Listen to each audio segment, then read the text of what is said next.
I'm here with Major Greenberg of the esteemed, the most worldly acclaimed West Point.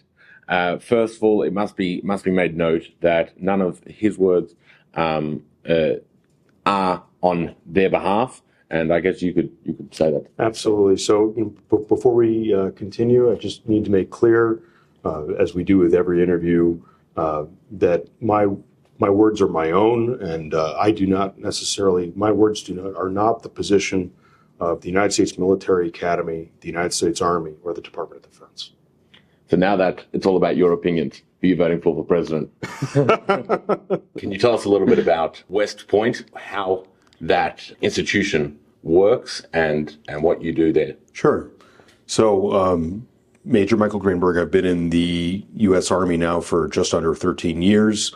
By trade, I'm an intelligence officer, and when I was completing my command out at Fort Lewis, Washington, I had the opportunity to apply to come to West Point and basically be a junior rotator, junior faculty at West Point, and I was given the opportunity to pursue a history master's degree and then to feed into West Point and to provide support to the Department of History, where I've basically taught 101, which is history of the U.S. Army. I've taught history of the United States, but my area of expertise and my area of study is the history of U.S. foreign relations and the history of American national security.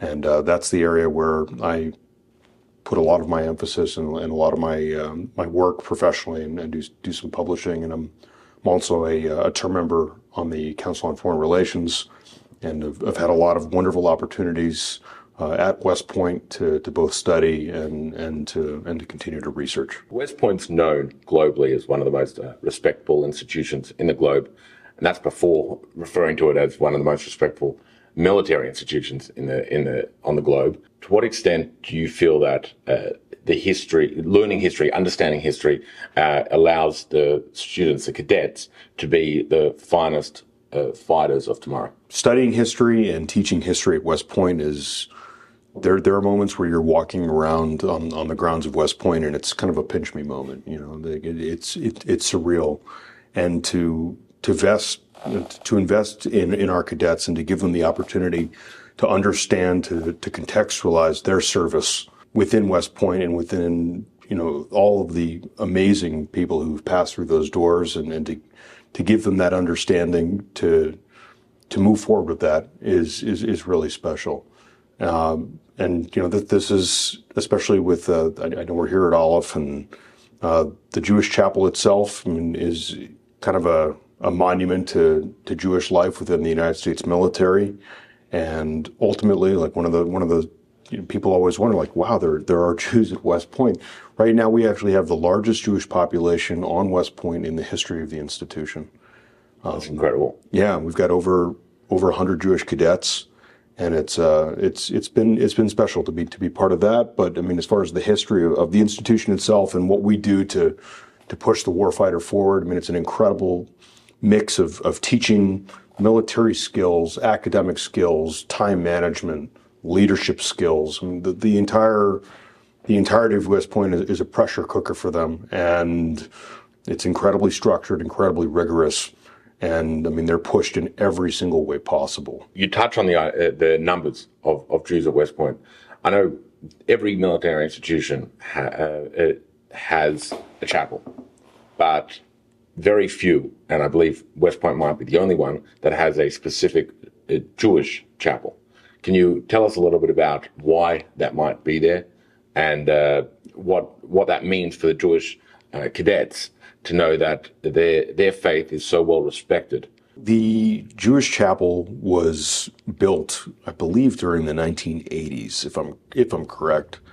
And before that, I mean, it was a decades-long effort to raise the money, and this happened amongst Jewish graduates of the academy. I'm not an actual academy grad myself, but I've read a little bit of how it came to be. And the Jewish Chapel Fund, before, during, and after, and still to this day, continues to provide the resources and the funding for the maintenance of the chapel and for the maintenance of basically West Point's version of Hillel, and enables us to come to amazing events like this, and also to participate in Jewish Warrior Weekend, and to bring the cadets to all the different service academies, and to get to know their peers across the U.S. military.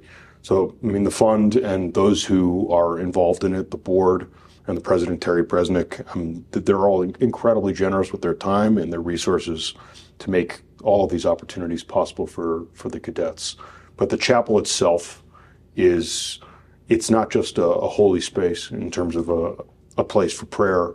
It's also a place where we have every single Jewish cadet who graduates West Point, regardless of how involved they may or may not be, they get their name on a plaque, and we have over 1,000 graduates over the course of the history of West Point, and they are, immortalized, if you will, in the halls of the chapel. And there's also several displays that people have donated, very unique Jewish items and Judaica, and there's also some conference spaces where we do onegs and stuff, and it's a very special space for the cadets. And as far as their place on West Point, I mean, my entire time that I've been at the academy in my capacity as an assistant professor and as a junior faculty member, we've always felt incredibly welcomed and supported by the institution itself, which, considering, some of the things that have occurred recently,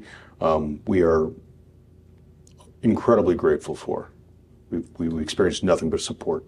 That's absolutely phenomenal. When the cadets come into the institution, and for you as a faculty member, I'm sure many of the faculty members may feel this way, how much does it dawn on you that these cadets may and hope to be, in many cases, the future leaders of the U.S. military? Some of them are incredibly ambitious, incredibly talented. I mean, it's in the water at West Point. I mean, ultimately, got some people who are very, very high achievers, and their hearts are in the right place, and they're there to serve. I know a lot of people give this generation of young soldiers a hard time, but ultimately, if you take 5 minutes to talk to one of these cadets, I mean, ultimately their heart is in the right place, and they all desire to serve for the right reason. When I was a commander out in the force, and I was a 2, and I've had many soldiers, who I've worked with over my decade plus in the military, and the cadets who I've worked with at West Point give me a lot of hope for the future of our Army. So we're going to be okay. I like that ending. We're going to be okay. We're going to be okay. They're not kids; they're men and women. But the expression "the kids are okay." Yeah. We're going to be. They're going to commission as second lieutenants, and we're fortunate we will be fortunate as an institution to have them. So to touch on your military experience, you able to tell us and elaborate a little bit on some of your deployments, and maybe kind of give us a trajectory so we can see what we can discuss? Sure. So I commissioned in January of 12, and then I went from there to become a military intelligence officer. Went to basic officer leader course at Fort Huachuca, Arizona. After that, I was sent to Fort Drum, New York, where I joined the 10th Mountain Division with 1st Brigade 10th Mountain, and we deployed to Afghanistan in January of 2013. Served in Ghazni Province, both with the brigade headquarters as well as with 187 Infantry. The deployment itself we were at the time doing security force assistance and closing down bases around the entire area of operations. And those in the military know that one of the most dangerous operations you can do is retrograde. And so, are you able to elaborate on what that actually got to? Yeah, I mean, basically, we were shutting down the bases and shrinking the footprint of the U.S. military in Afghanistan. And as you are shutting bases down, the enemy knows you're there. The enemy can see what you're doing, and the bases had been there for 10 years, and they knew exactly how to probe them. And you're bringing down the walls, and they take that as an opportunity. Absolutely, and they'll use any opportunity to basically limit friendly forces' freedom of movement and to attack when you're at your most vulnerable. You know, if you're shutting things down, of course, the number one priority of work is always security. But in the meantime, the enemy tries to take advantage of that. So with all the training that you had, and all the experiences that you came up to this point, when you finally got that first interaction, what was that feeling like for you emotionally? Was that going straight into mission mode? Was that, holy shit, this is this is real? The army, it's amazing. I mean, the training that we do, both in the schoolhouse and then the training that we do as a unit before we deploy, honestly, like, our training was rigorous enough in the train up that we'd already pushed ourselves to different limits in terms of sleeplessness or stress, or thrown ourselves, during training we throw different situations at ourselves, and by the time you get there, I mean, of course it's incredibly dynamic, and of course safety and lives are at risk, but if your team is trained, I mean, you do the best you can, and you try and stay focused, and you try and keep a cool head, and but when bullets and rockets are flying and explosions are going, I mean, you don't really know how you're going to react until you get there. Wow, Yeah, that's incredible. Yeah, and then you also don't know how you're going to react when you come home. So, like, there's always the war after the war, and that's something that we have a lot of soldiers who struggle, and luckily a lot of ways for people to get the help that they need when they come home too.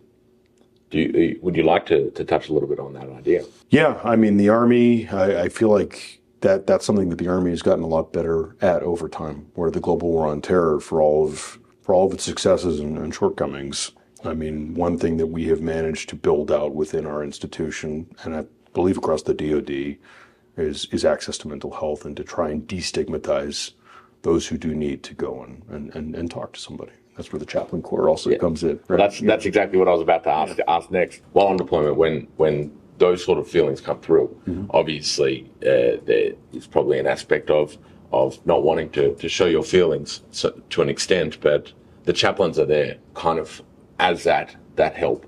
So how much, as someone that was in combat, not in the chaplaincy, how much do you guys rely on the chaplains, and how important is it that they're there?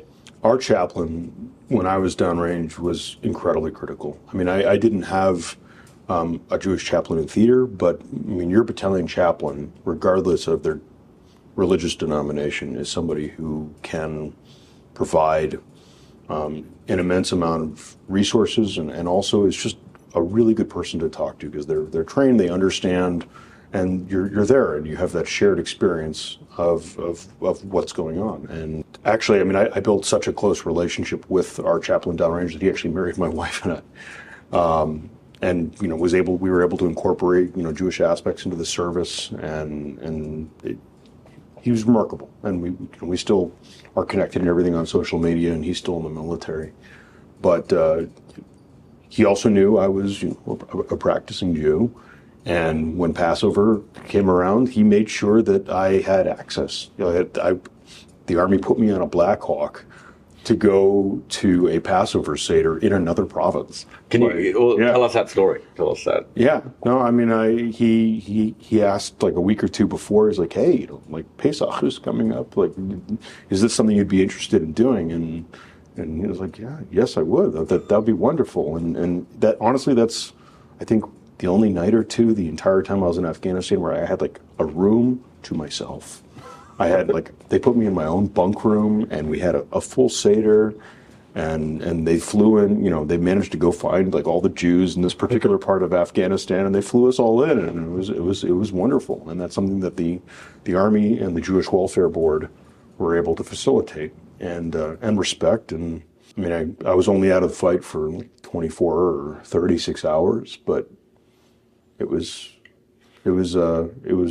great. Was there an aspect for you that the knowledge that there are other Jews scattered around Afghanistan, that you're not alone to an extent? Of course, that is critical. To have that community, and to be welcoming to each other, and to I mean, it's not like group therapy per se, but it's you know, it's good to have that cultural, what's the word I'm looking for? Similarity. Yeah, it's like cultural similarity or cultural bonding or cultural familiarity is probably, Yeah. and especially like a lot of us are from different, you know, the same parts of the country, and so you get to talking about home, you get to talking about, you know, different traditions that exist within your home and within your Jewish community. Yeah. But then also, you know, the American Jewish military community, which is also very strong and has been bonded together, you know, thanks to the efforts of the Chaplain Corps and also through the Jewish Welfare Board. Touching back onto deployment and those kind of experiences, are you able to talk about any situations that might be of emotional inspiration? Watching how the unit was able to maintain its flexibility, to complete the mission, to do everything that was asked of it, regardless of whether or not we were spread thin. I mean, ultimately, our job was to start shutting down Ghazni province. And this was basically right around the time of the Afghan surge, but the purpose of the surge was then to shrink the footprint and hand over security to host nation forces. And well, of course, we know in, you know, hindsight, but in the end, the things that I look back at as far as being proud of, in terms of what we were able to accomplish, was, you know, an entire generation of Afghan girls were able to go to school. We helped build an Afghan civil society that existed for long enough to, you know, secure a future for Afghanistan, at least at the time. And many of those people were able to get out in the end. But I think I want to be careful on this topic. Yeah. No, 100%. I was considering asking next what that feeling is for you, looking at the way it's occurred, but I think in many ways you answered it with, you allowed a generation of women to go to school. So for whatever is said, for whatever is thought about, that is a fundamental beauty that cannot be taken away. Well, and from a security perspective, I mean, the number one goal was always to prevent another attack on the homeland. And one thing that, you know, we can all be proud of, regardless of the final outcome in Afghanistan, is that it was never used again to harbor terrorists who attacked the United States homeland. So, you know, that is something that, you know, we've all been able to walk away with, and regardless of different individual feelings about the outcome. I mean, ultimately, that's something that the U.S. military was able to accomplish while it was there. Well, let's touch on then that idea of, as a soldier, your emotions have to, and your thoughts have to be put to the side to an extent, right? You have to serve the purpose of the military, regardless of your opinion on the decisions on who's on top. For example, who's the president? It doesn't matter. You make commitment. So can you tell us a little bit about why that perspective is there? Because that is an American ideal. Yeah, I mean, I've served now under 3 different administrations, and ultimately, when we take our oath to the United States Constitution. And one of the things that we truly do inculcate in the cadets, both at the United States Military Academy at West Point, and then, you know, when I was a commander and a 2, like, we make it very clear that we are not political servants, right? Like, we serve the Constitution. We have a clear chain of command that ends with a civilian, that the separation of powers are critical in our system, and we respect the rule of law. You know, orders have to be moral, you know, legal, ethical, all of the above. And that's something that we as officers are always trying to communicate with our subordinates, and that's something that we all hold very, very close to us. So how much do you feel that swearing into the Constitution, not to any king or president or so on and so forth, ensures that the United States military is always going to be true to the right way to live life? Keeping an army strong in a democracy is not an easy task. I mean, especially we're now in roughly the 50th year of the all-volunteer force. And since the advent of the all-volunteer force, you know, you could basically the burden is on the government to have citizens fulfill their obligations, right? And some who, the 1% who raise their right hand, we swear to the Constitution, and ultimately that is to protect the American people, and to not only to just physically protect the American people, to protect the American way of life. And there's a reason that that's in the Soldier's Creed, to protect the American way of life, and to never leave a fallen soldier. These are all things. The warrior ethos is critical to being a soldier, at least in the U.S. Army. And I know each service has its own way of saying the same thing, but our commitment is to each other, but also to the American people and the American way of life. So do you feel that commitment to the Constitution, which gives a freedom of religion, freedom of speech, and so much more, is a critical reason why it is so integral to serve the U.S. military, regardless of religious background or regardless of opinion, because the United States is the place that ensures you have that ability to have that opinion.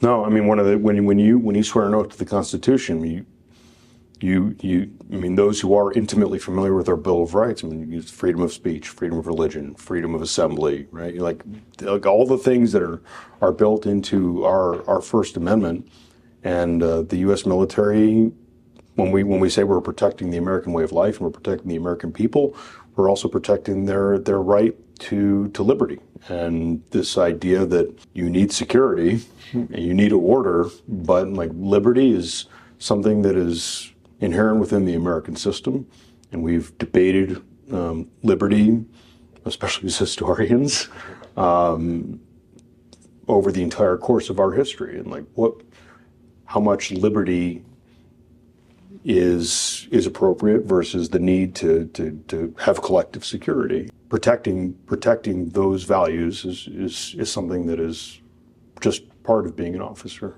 being a soldier. On that point, as a Jewish soldier, or as a young Jew before you enlisted, so many young Jewish people tend to consider enlisting in the IDF if they want to go into military service.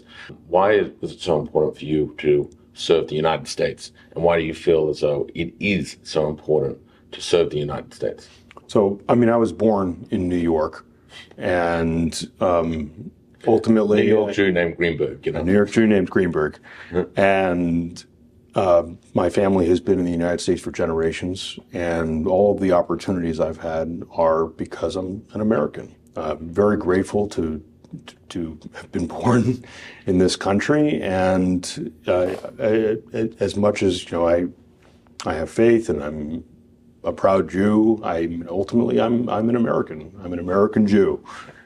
This is where I'm from. This is my home, and I'm proud to defend it. That's a beautiful answer. Are you able to talk any more about your deployment? Tell us any more insights so that people can understand what that experience is like and what it's truly like, not just what you see in the movies. Yeah, one of the things that I first came to understand when I was in basic training, is the power of a concussion. When you watch in the movies,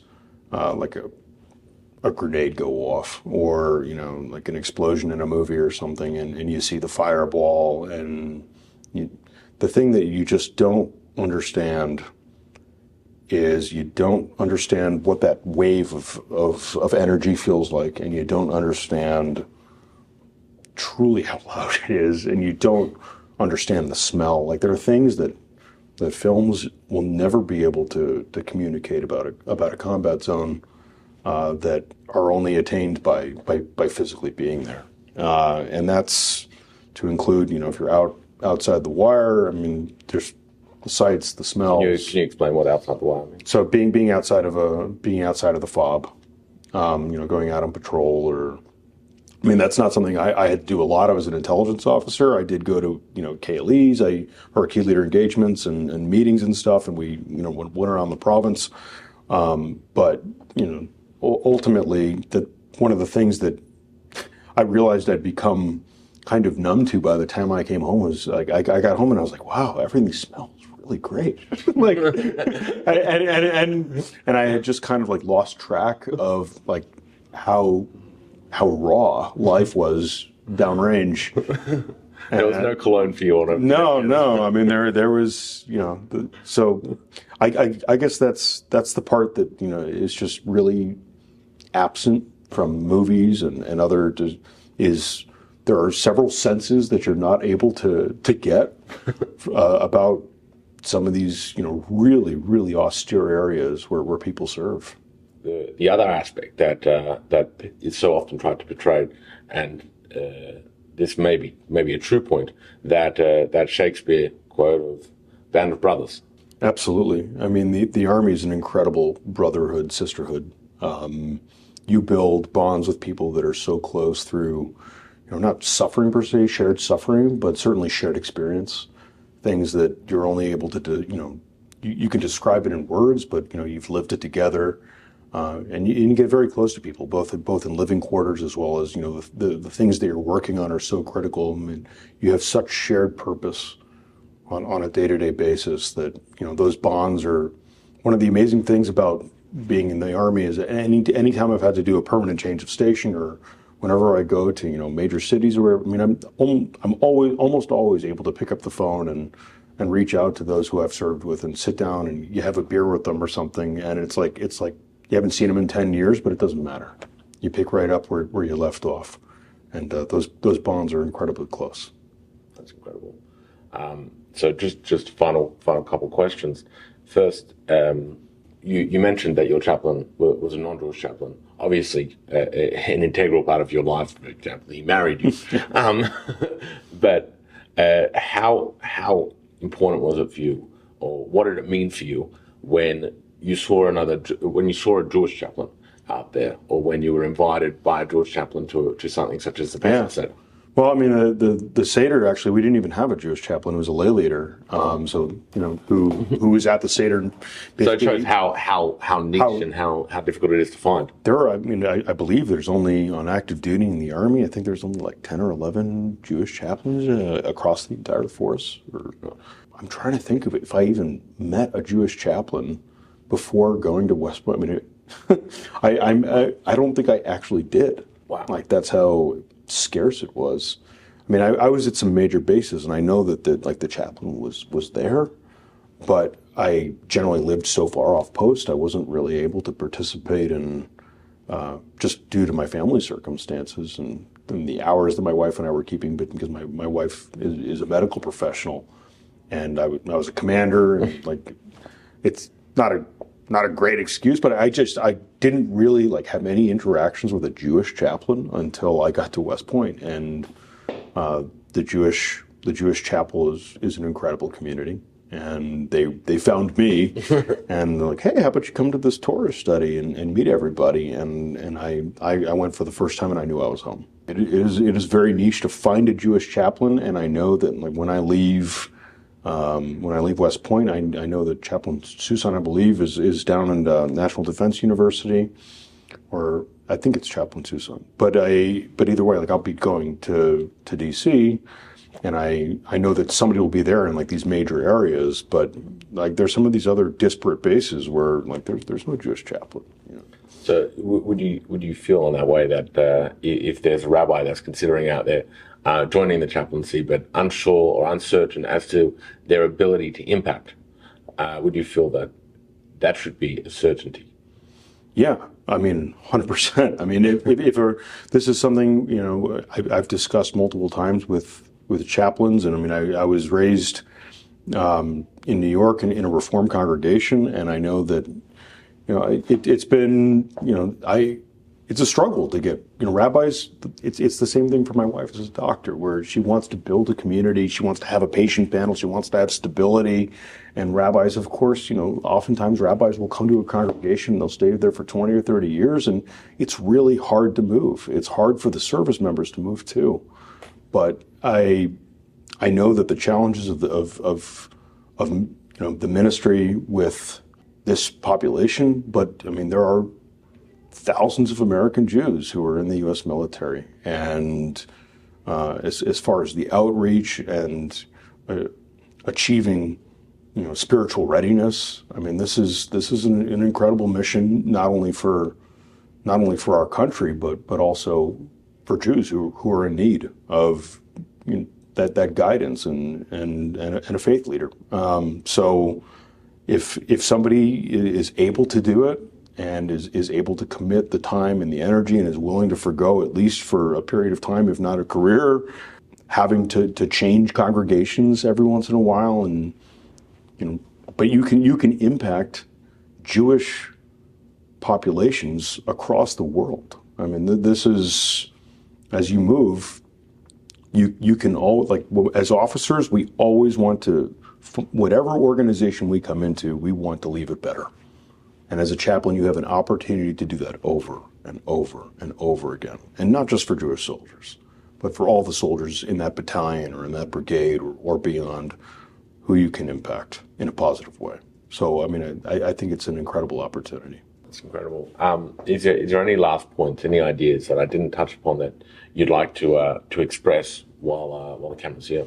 Yeah, no, I think that military service is an honorable profession. I think that we need to continue the job of outreach, not only for the chaplaincy, but also for the Army as a whole, and to ensure that we're telling our story, that it's not all guts and glory. Like, the Army is a people business. It is a brotherhood and sisterhood. One of the things in this modern world filled with technology and chaos is, a lot of people feel like they're losing that human connection, and I cannot think of a better opportunity to be part of something greater than yourself than to raise your right hand and join the U.S. military. And I think that's complementary with being a Jew, and to serve the nation in uniform. Well, thank you very, very much for your service, and thank you very much for your time. No, appreciate it, mate. My pleasure. Cheers.